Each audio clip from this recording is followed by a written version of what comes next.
నమస్కారం RK news కి స్వాగతం. పెరుగుతున్న నీటి ఎద్దడిని దృష్టిలో ఉంచుకుని రాబోయే తరాలకు నీటి కరువు లేకుండా చూడటం మనందరి బాధ్యత అని చీరాల శాసనసభ్యులు మద్దులూరి మాలకొండయ్య అన్నారు. సోమవారం చీరాలలో నిర్వహించిన నీటి భద్రత, నీటి సంఘాల బాధ్యత సదస్సులో ఆయన ముఖ్య అతిథిగా పాల్గొన్నారు.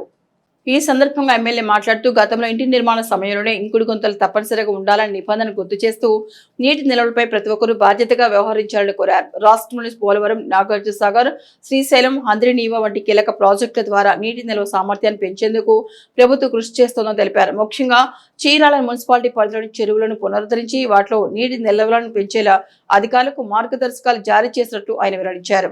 ప్రారంభమైన 100 రోజుల ప్రత్యేక కార్యాచరణ నీటి నిల్వలను పెంచడంపై ప్రజల అవగాహన కల్పించేందుకు ఆంధ్రప్రదేశ్ జలవనరుల శాఖ 100 రోజుల ప్రత్యేక కార్యాచరణ చేపట్టింది. ఈ కార్యక్రమంలో భాగంగా అధికారులు పలు కీలక అంశాలను వెల్లడించారు. ప్రస్తుతం చీరాల, వేటపాలెం ప్రాంతాల్లో భూగర్భ జల మట్టం 3 నుండి 4 మీటర్ల లోతులో ఉంది. దీనిని 3 మీటర్ల లోపునకు తీసుకురావడమే ఈ 100 రోజుల ప్రచారం యొక్క ప్రధాన లక్ష్యమని అన్నారు.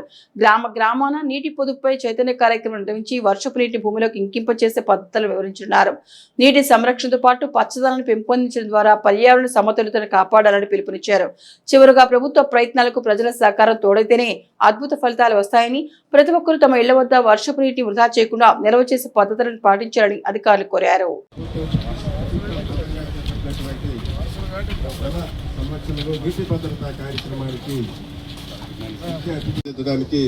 కృషి చేస్తున్నటువంటి విషయం మనకు అందరికీ తెలిసిందే. దాంట్లో ఉన్న రోడ్డు ప్రమాదాల నివారణ లక్ష్యంగా ద్విచక్ర వాహనదారులు తప్పనిసరిగా హెల్మెట్ ధరించాలనే ఉద్దేశంతో బాపట్ల జిల్లా పోలీసు యంత్రాంగం వినూత్న కార్యక్రమానికి శ్రీకారం చుట్టింది. జిల్లా ఎస్పీ బి ఉమామహేశ్వర్ ఐపీఎస్ ఆదేశాల మేరకు చీరాల సబ్ డివిజన్ పరిధిలో శిరోరక్ష, ప్రాణరక్ష పేరుతో భారీ అవగాహన ర్యాలీ నిర్వహించారు. ముందు వరుసలో పోలీసులు ప్రజలకు ఆదర్శంగా నిలవాలనే ఉద్దేశంతో పోలీసు సిబ్బంది, హోంగార్డులు అందరూ హెల్మెట్ ధరించి ఈ ర్యాలీలో పాల్గొన్నారు. చీరాల పట్టణంలోని ప్రధాన కూడళ్ల గుండంగా సాగిన ఈ ర్యాలీలో ఎస్పీ ఉమామహేశ్వర్తో పాటు డీఎస్పీ మోయిన్, సబ్ డివిజన్ సిఐలు, ఎస్ఐలు, కానిస్టేబుల్ మరియు శక్తి టీం పోలీసులు పెద్ద ఎత్తున పాల్గొన్నారు. రోడ్డు ప్రమాదాల ద్విచక్ర వాహనదారులు ప్రాణాలు కోల్పోవడానికి ప్రధాన కారణం తలకు తగిలే గాయాలే. హెల్మెట్ ధరించడం వల్ల ప్రాణాపాయం నుండి 90% వరకు తప్పించుకోవచ్చని పోలీసులు ప్రజలకు వివరించారు.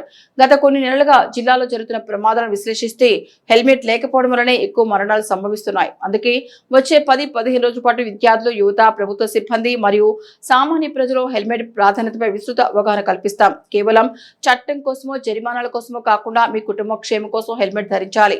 పోలీస్ శాఖ నుండి ఈ మార్పు మొదలు కావాలని సిబ్బంది అందరూ హెల్మెట్ ధరించారు. రానున్న రోజుల్లో హెల్మెట్ లేకుండా వాహనాలు నడిపే వారిపై కఠిన చర్యలు ఉంటాయని ఎస్పీ హెచ్చరించారు. బాపట్ల జిల్లాను రోడ్డు ప్రమాద రహిత జిల్లాగా మార్చడానికి ప్రజలందరూ సహకరించాలని కోరారు. ఈ కార్యక్రమం ద్వారా బాపట్ల పోలీసు సామాజిక బాధ్యతను చాటుకుంటూ ప్రజల ప్రాణాల రక్షణకు పెద్దపీట వేశారు. ఈ కార్యక్రమంలో జిల్లా SP Umamaheshwar, DSP Moin sir, 1 town CI sir S Subbarao, CI 1 town Chirala 2 town Ashok Kumar, rural CI Mallikarjunarao, Epurupalem SI Chandrasekhar, Vetapalem SI Janardhan, Inkol CI Ramanaiah, Inkol SI Suresh, Chinnaganjam SI Ramesh, Karamchedu SI Khadar Basha, Chirala sub division Shakti team SI Haribabu, constable Subbarao పాల్గొన్నారు.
జిల్లా కేంద్రంలో 15 తర్వాత వీలైతే మరికొద్ది గడువు ఇచ్చి జిల్లా కేంద్రంలో నో హెల్మెట్ నో ఫ్యూయల్ కార్యక్రమాన్ని కూడా ప్రయోగాత్మకంగా బాపట్ల జిల్లా కేంద్రంలో అనుసరించబోతున్నాం. ఓవరాల్గా ఈ యొక్క కార్యక్రమాల యొక్క ఉద్దేశం ప్రజల్ని ప్రమాదాల బారి నుంచి కాపాడడం, రోడ్డు ప్రమాదాలు జిల్లాలో జరగకుండా నివారణ చర్యలు తీసుకొని ముఖ్యంగా మన జిల్లా ప్రజలని రోడ్డు ప్రమాదాల నుంచి కాపాడడమే ప్రధాన ధ్యేయంగా లక్ష్యంగా పనిచేయడం జరుగుతుంది. చాలామంది ఈ 2-వీలర్ ఇన్సిడెంట్స్లో చనిపోవడం జరుగుతుంది. దీన్ని దృష్టిలో పెట్టుకొని ఈ రోడ్ సేఫ్టీ యాక్టివిటీలో భాగంగా మేము హెల్మెట్ ధరించడం పట్ల ప్రజలు హెల్మెట్ ధరించడం పట్ల ప్రత్యేకంగా దృష్టి పెట్టడం జరిగింది. అందులో భాగంగానే శిరోరక్ష ప్రాణరక్ష అనే కార్యక్రమాన్ని జిల్లా కేంద్రంతో పాటు జిల్లా వ్యాప్తంగా ఉన్నటువంటి అన్ని పోలీస్ స్టేషన్స్ మండల్స్ పరిధిలో ఈ హెల్మెట్ డ్రైవ్ని ప్రత్యేకంగా శిరోరక్ష ప్రాణరక్ష అనే వినూత కార్యక్రమం ద్వారా ముందుకెళ్ళడం జరుగుతుంది. రానున్న 10-15 రోజులు ఈ హెల్మెట్ ధరించడం పట్ల ప్రజలకి, అదేవిధంగా విద్యార్థులకి, యువతకి, రూరల్ కమ్యూనిటీలో ఉన్నటువంటి పబ్లిక్కి, పాత్రికేయులకి, ప్రభుత్వ కార్యాలయాల్లో పనిచేస్తున్నటువంటి సిబ్బంది అందరికి కూడా ఆ హెల్మెట్ ధరించడం పట్ల విస్తృత అవగాహన కార్యక్రమాలు కలగజేసి తర్వాత వాళ్ళందరూ కూడా తప్పనిసరిగా హెల్మెట్ ధరించే విధంగా ముందుకి వెళ్ళడం జరుగుతుంది. ఇందులో భాగంగా మొదటగా మా పోలీస్ విభాగం నుంచే జిల్లాలో పనిచేస్తున్నటువంటి సుమారు 1500కు పైగా సబ్ డివిజన్ కేంద్రాల్లో పనిచేస్తున్నటువంటి సిబ్బంది, జిల్లా కేంద్రంలో పనిచేస్తున్నటువంటి సిబ్బంది, హోంగార్డ్స్ అందరికి కూడా హెల్మెట్ని తప్పనిసరి చేయడం జరిగింది. వాళ్ళందరూ కూడా హెల్మెట్ని కలిగి ఉన్నారు. Chirala NRP municipal high school ఆవరణ నుండి పట్టణంలో RSS పద సంచలన కార్యక్రమం నిర్వహించారు. సుమారు 20 సంవత్సరాల తర్వాత చీరాల జరిగిన RSS పద సంచలనం కార్యక్రమం విజయవంతమైంది. దేశ అభిమానులు, హిందూ బంధువులు గణవేష్ ధరించి పాల్గొన్నారు. ఈ పద సంచలనం కార్యక్రమం చీరాల ప్రధాన కోడళ్ల మీదుగా సాగింది. అనంతరం చీరాల NRPM హై స్కూల్ ఆవరణలో సమావేశం నిర్వహించారు. సమావేశంలో RSS అభిమానులు, హిందూ బంధువులు పెద్ద సంఖ్యలో పాల్గొన్నారు.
తలుపులకి బాటిల్ ఉందా లేదా, ప్లాస్టిక్ బాటిల్ కొనుక్కొని వెళ్తున్నామా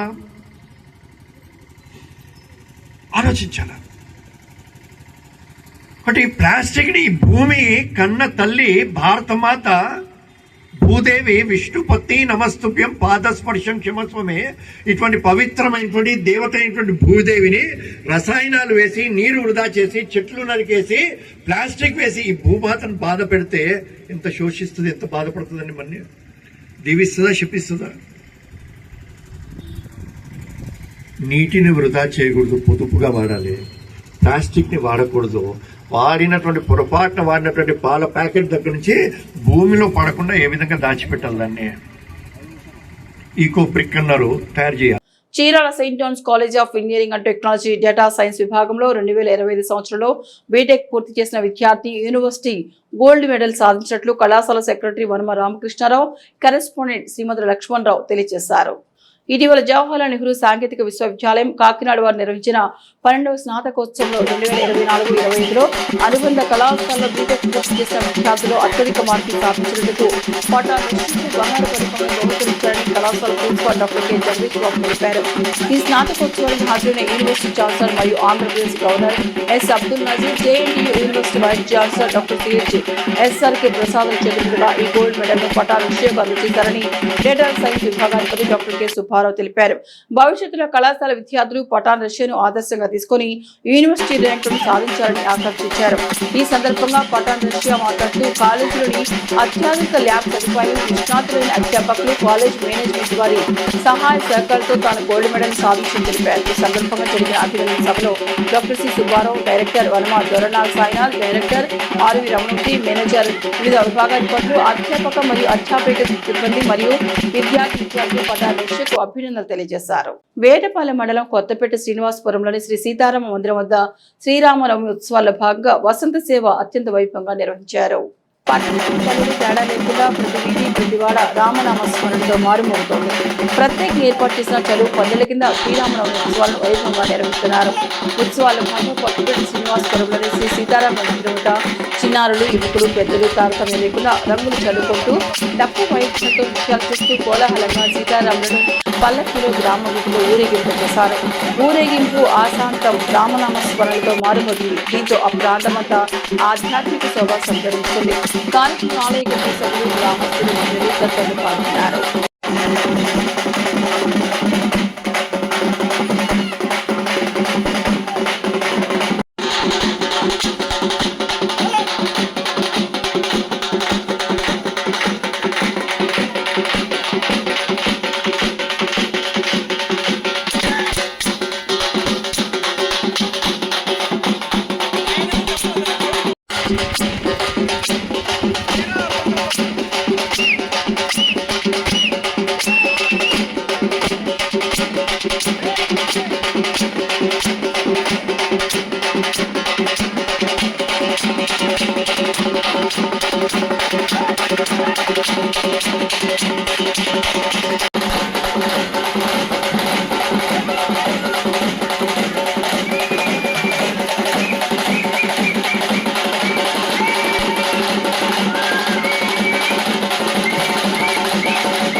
Chirala NRNPM high school walkers association ఆధ్వర్యంలో పలు సేవా కార్యక్రమాలకు వాకింగ్ సభ్యులు తమ వంతు బాధ్యతగా వితరణ చేశారు. వాకింగ్ సభ్యులు మాదాల చిన్న సుబ్బారావు ఆర్థిక సహకారంతో రాధాకృష్ణ మందిరం పాపరాజ్ తోటలో నూతనంగా నిర్మిస్తున్న కళ్యాణ మండపానికి 25,116 రూపాయలను ప్రెసిడెంట్ నల్లూరి బ్రహ్మానికి అందజేశారు. శ్రీకృష్ణ గోశాలలో గోవుల పోషణ నిమిత్తం 1,500 రూపాయలు విరాళం ఇచ్చారు. అలాగే ప్రతి నెల నగదును అందజేస్తానని తెలిపారు. కార్యక్రమం పోలిదాసి రామకృష్ణ, శ్రీరామ్, చెంగలరాయుడు, పచ్చిపులుసు మోహన్ రావు, బదిరి నారాయణ, నారాయణమూర్తి, వీరాంజనేయులు, మధుసూదన్ రావు, పూర్ణ, రవి, తారక రామారావు, నరసింహారావు, శ్రీనివాసరావు, చలపతి, వాకింగ్ సభ్యులు తదితరులు పాల్గొన్నారు. నమస్కారం. ఈరోజు మన వాకింగ్ మిత్రుడు చీరాల రాధాకృష్ణ మందిరం వారు నూతనంగా నిర్మించబో కళ్యాణ మంటపానికి మన మాదల చిన్న సుబ్బారావు గారు 25,116 రూపాయలు ప్రెసిడెంట్ నల్లూరు బ్రహ్మం గారికి విరాళంగా ఇవ్వటం జరిగింది. అలానే శ్రీకృష్ణ గోశాలకి ప్రతి నెల 1,500 రూపాయలు నగదు ఇస్తానని వాగ్దానం చేసి ప్రతి నెల ఇస్తున్నందుకు వారికి హృదయపూర్వక ధన్యవాదాలు, కృతజ్ఞతలు తెలియజేస్తున్నాం. వారు నిండు నూరేళ్లు సంపూర్ణ ఆయురారోగ్యాలతో, అష్టైశ్వర్యాలతో, సిరి సంపదలతో, భోగభాగ్యాలతో తొలతూగుతూ అనేక దానాలు చేయాలని మనస్ఫూర్తిగా భగవంతుని కోరుకుంటా ఉన్నాం. ఇవి ఆర్కే న్యూస్ బులెటిన్ విశేషాలు. నమస్తే.